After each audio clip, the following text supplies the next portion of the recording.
the deal? Oh, there it goes. Okay. Hi, welcome to D2A2. Okay, here, these are our new phones. The back is designated to your particular route, so be sure to grab the right phone.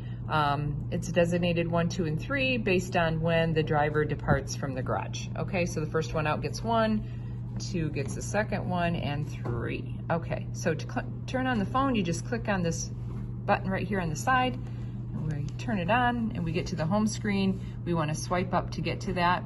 You want to check on to Turnit, which is the name of our new booking system. So we just tap on T, and this brings us to the database, okay? And it's what we do here is, and you can't see it very well, but it says card number up here. You're gonna put in your Indian Trails employee number and log in. All of those have been put into the database, so if it doesn't work for some reason, let us know. But otherwise, I'm gonna use 1, 2, 3, 4, just to be able to log in because I don't have one, okay? Now, here we come to the second page, and this page probably won't come up again after the first time you check in. But what you wanna do is we wanna designate the line that you're on, and eventually, if you choose the line indicates D2A2, Detroit Connector, Michigan Flyer. We're gonna click on line, and for right now, D2A2 is the only one that comes up. So we're gonna click on D2A2, and you need to push the word select, okay? Now, again, my screen is not great, but hopefully you'll see this. These are the routes for the day. For example, you can see the first part right here indicates the date. Unfortunately, this is in European style, so it says 16/3/2020, but it says the time at 5:45 a.m. And so that's route number 1. And so it goes on down, depending on the route that you're on, you would click on that particular route, okay? So let's, for example, click on, this one shows that it's at 7 a.m.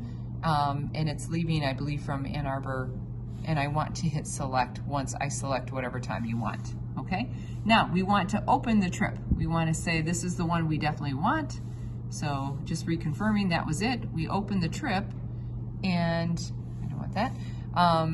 This, and again, I'm not sure, it kind of gets washed out. Sorry about that. Anyway, this shows, I think the further away I get it, it's helpful. But this shows adult fare and senior fare added to your trip. Right now, if you buy it at the bus, the fare is $8 or $4 for senior. And for seniors are only required to have ID that shows that they're 65 years and older. That's all is required for them. It doesn't have to be a special ID. It can be even a driver's license. So anything that would indicate that they're 65 years and older, they are allowed to get the senior rate, okay?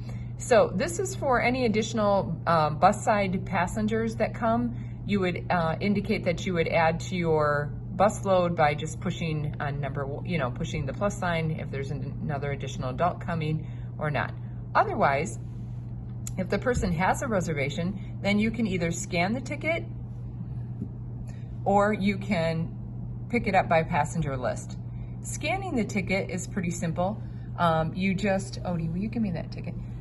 You just hit scan ticket like this, and it brings up the camera, and you're able to hover over the QR code, okay? This is how you do it. You just hover over it and it'll show it what's happening. Now, this particular QR code, it has already been used. So what it says here is wrong trip. Would you like to check this person in? And I don't want to do that because it's not correct. So I'm going to say no, okay? Okay, all right. So that's how you scan it. Otherwise, you can push passenger list. And on this screen, it would give you a list of all the passengers that we have going on that 7 a.m. departure. Unfortunately, we don't have any right now, but if there was, they would be named here, and you can just click on it and check the passenger in, okay? So we're gonna go back. Now, once your trip is done, well, let me ask this, or add this. If you added a person here, it comes up at the bottom as cash or card. So you can push cash if they're paying cash and you collect the $8.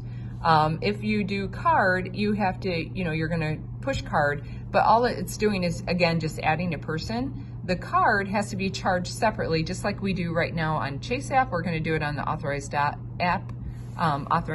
app, and I'll show you how that works in just a second. But so once that gets done, we're all set, we've added, I'm gonna just take that person back off. just because I don't need it. And I'm gonna go to actions, and at the end of your trip, in order to go to a different trip, you have to end this trip. So what I did was I went to the word actions, and now I just want to end the trip, okay? And it's gonna give me back to D2A2 again, where I can select, I can select a new trip that I'm going on. So you just have to end out of your trip in order to start a new trip, and that's how you do that. So again, it was actions, and then it said end trip, and so you ended it, and then you go back into D2A2 and pick just like you did at the beginning. Okay, I think that's it for that. Let me go over to authorize.net.